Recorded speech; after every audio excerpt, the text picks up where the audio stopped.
Hello मेरे प्रिय दोस्तों, आज मैं फिर से धर्म मार्ग नामक शीर्षक के अंतर्गत कुछ आध्यात्मिक और धार्मिक प्रसंगों को लेकर के वीडियोस लेके आती हूँ। मेरा मकसद यही होता है कि हम अपने परिवार सहित समाज की भी एक जिम्मेदारी हमारे कंधों पर होती है, और वो ये होती है कि हम अच्छा आचरण करें, अच्छे संयम से नियम से रहें, और हम अपनी सोच को बिल्कुल सकारात्मक रखें। दृढ़ विश्वास मनोबल है, कोई हमारा सपना है, उसको पूरा करने के लिए हम सही प्रयत्न करें, सही दिशा को अपनाएं। तो और कोई रास्ता नहीं है, सबसे सस्ता टिकाऊ है धर्म मार्ग। जी हाँ, धर्म मार्ग के अंतर्गत मैं धार्मिक और आध्यात्मिक विषयों का ही चुनाव करती हूँ। ऐसे छोटे छोटे प्रसंग या विचार होते हैं जो कि बहुत ही गहराई छुपी होती है, सारगर्भित होते हैं और हर मानव प्राणी के लिए बहुत ही उपयोगी होते हैं। तो आज इसी श्रृंखला में मैंने एक आपके लिए टाइटल का चुनाव किया है, क्या है प्रेम, और इसको हम तक लाए हैं श्री भालचंद सेठिया जी। भालचंद सेठिया जी, आपका नमस्कार, बहुत बहुत नमस्कार और धन्यवाद कि मैं आपकी बात को जन जन तक पहुंचा रही हूं। तो चलिए देखते हैं प्रेम क्या है, ईश्वर से प्रेम है या भाई बहन का प्रेम है या क्या है।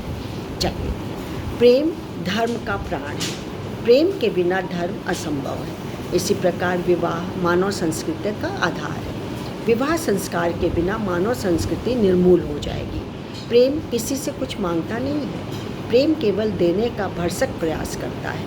विषयासक्ति या वासनात्मक लगाव स्वार्थपूर्ण होता है, प्रेम तो निस्वार्थ होता है। वासनात्मक लगाव अधोगामी है, मतलब पतन की ओर ले जाता है। प्रेम ऊर्ध्वगामी दैवी गुण है। प्रेम त्याग, बलिदान और परोपकार पर आधारित होता है। जहाँ त्याग, बलिदान और परोपकार की भावना नहीं होती है, वहाँ प्रेम हो भी नहीं सकता है।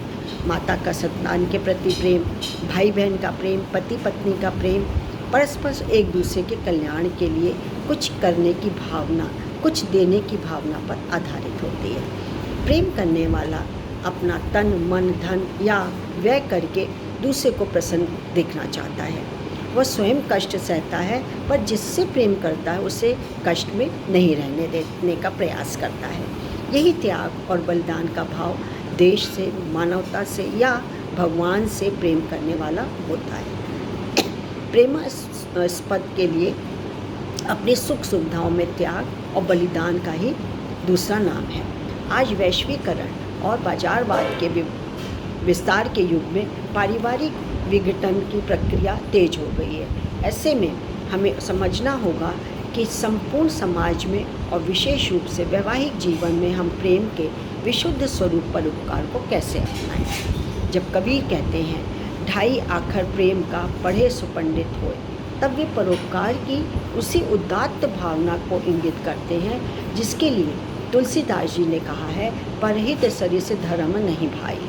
यह त्याग और बलिदान के लिए तत्पर परोपकार की भावना ही तो है कि वह निर्मल प्रेम होता है, जो प्रभु राम जी को अत्यंत प्रिय भी है। क्या राम ही केवल प्रेम प्यारा, जल कल्याण हेतु निस्वार्थ प्रेम से प्रेरित होकर किया गया आत्मोत्सर्ग ही तो परमात्मा के चरणों में समर्पण है।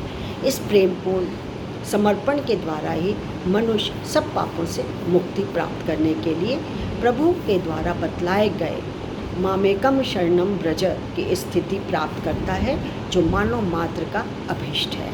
तो ये प्रेम होता है जो अनकंडीशनल, जिसको कहते हैं ना, बिल्कुल निस्वार्थ भावना वाला जो प्रेम होता है, जिसके लिए आप कुछ भी कर सकते हैं। प्रभु से आसक्ति हो गई तो सब कुछ वारे न्यारे हैं, कोई कमी नहीं है।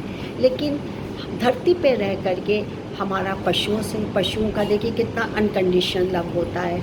आते ही पैर चाटेंगे, सिर पे चढ़ जाएंगे, गाल चाटेंगे, फिर गंदगी से उससे कोई मतलब नहीं कि हमारे हाथ पैर कितने गंदे हैं, लेकिन नहीं, से कुछ लेना देना नहीं, लेकिन प्रेम की भाषा जानता है।